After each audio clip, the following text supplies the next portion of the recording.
मेघालय के शिलांग में हनीमून के दौरान राजा रघुवंशी की संदिग्ध हत्या के मामले में उसकी पत्नी सोनम रघुवंशी को 9 जून उत्तर प्रदेश के गाजीपुर जिले से बरामद कर लिया गया। जानकारी के मुताबिक रविवार सोमवार के दरमियानी रात सोनम ने मध्य प्रदेश स्थित इंदौर में अपने परिजनों को कॉल किया। कॉल मिलते ही इंदौर पुलिस हरकत में आई और यूपी पुलिस से संपर्क किया। उसके बाद गाजीपुर पुलिस ने उसे एक ढाबे से खोज निकाला। सोनम रघुवंशी ही अपने पति राजा रघुवंशी की हत्या के आरोपी निकली। मेघालय में 17 दिन से लापता होने के बाद सोनम को गाजीपुर के एक ढाबे से बरामद किया गया।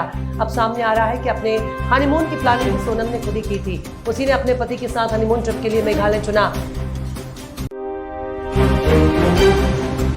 उत्तर प्रदेश में इन दिनों भीषण गर्मी का कहर जारी है। सुबह से ही सूरज की किरणें लोगों को झुलसा रही हैं। आसमान से मानो आग बरस रही है। प्रचंड गर्मी में लोगों का जीना मुहाल हो गया। मौसम शुष्क रहने की वजह से तापमान में बढ़ोतरी हुई है।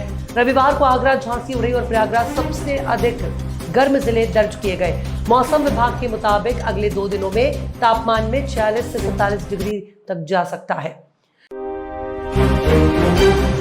अगर आप अपने घर खरीदने का सपना पूरा करने की तैयारी में हैं, तो ये वक्त आपके लिए बेहद फायदेमंद साबित हो सकता है।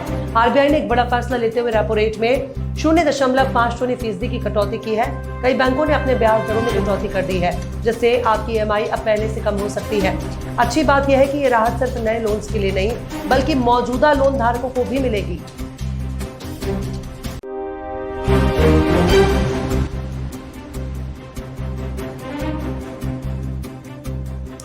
इंग्लैंड में 5 मैचों की टेस्ट सीरीज के लिए भारतीय क्रिकेट टीम लंदन से करीब 15 किलोमीटर दूर छोटे से शहर बेकनहैम में तैयारी कर रही है। पहला टेस्ट 20 जून से हेडिंग्ले क्रिकेट ग्राउंड में खेला जाएगा, लेकिन इससे पहले अभ्यास के दौरान ऋषभ पंत चोटिल हो गए।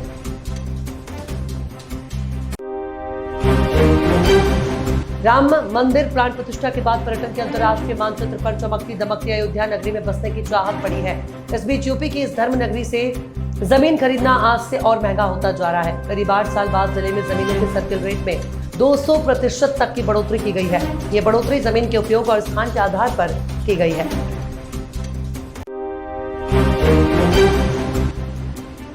पर्यावरण को नुकसान पहुंचाने वालों की अब खैर नहीं। केंद्रीय वायु गुणवत्ता प्रबंधन आयोग ने प्रदूषण फैलाने वालों पर नकेल कसने के लिए नया फॉर्मूला तैयार किया। अब उद्योग और संस्थानों को प्रदूषण के नियम तोड़ने की भारी कीमत चुकानी पड़ेगी।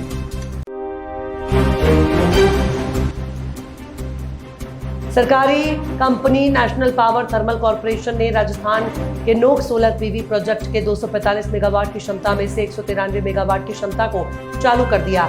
एनटीपीसी की अब कमर्शियल क्षमता 59,606 मेगावाट हो गई है।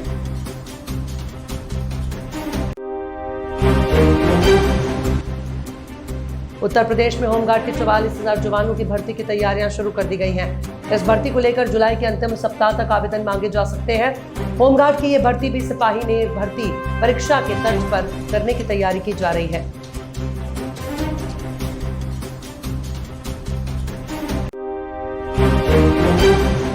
अगर आप सोना या चांदी खरीदने की सोच रहे हैं, तो इससे पहले ताजा भाव जान लीजिए। 9 जून को सोने और चांदी की कीमतों में कोई बड़े बदलाव नजर नहीं आया। अब नई कीमतों के बाद सोने के दाम 98,120 और चांदी के भाव 1,07,000 पर कारोबार कर रहे हैं।